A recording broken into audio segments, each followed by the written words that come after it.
was pointing out every single way that he was falling short and wondering why he was so distant. So I've been with my partner Luke for over 5.5 years now, and we have a really beautiful, secure, and trusting relationship together. But it was not always that way. I remember a time where I was just pointing out like every little thing that he was doing wrong, or that wasn't in integrity, or that wasn't lining up with what he said or what I said or what I wanted. I think that's something that a lot of women do. We are scanning hypervigilantly, like looking for where he's not going to live up to our standards. And it's a built-in mechanism that we have because we want to make sure that this is the right man to be the father of our children or to be our partner for the rest of our lives. One time we were having a really important conversation where both of us were sharing that we just weren't really feeling appreciated for all that we are and all that we do. I was genuinely curious of like, wait, babe, how can I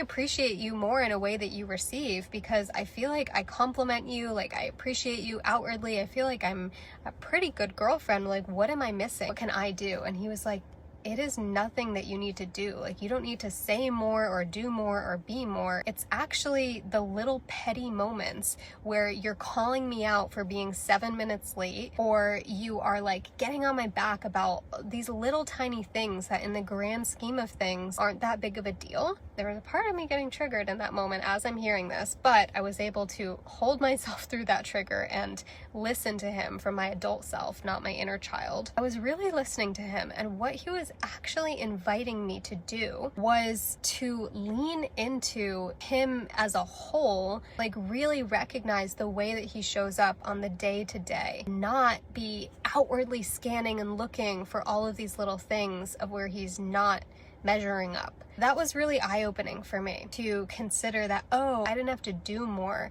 I just had to lean into him more and stop picking at him. That was huge for me. That's changed the rest of our relationship in such a positive way. And I wouldn't have been able to do that if I didn't know how to stop operating from my inner child and start operating from my adult self.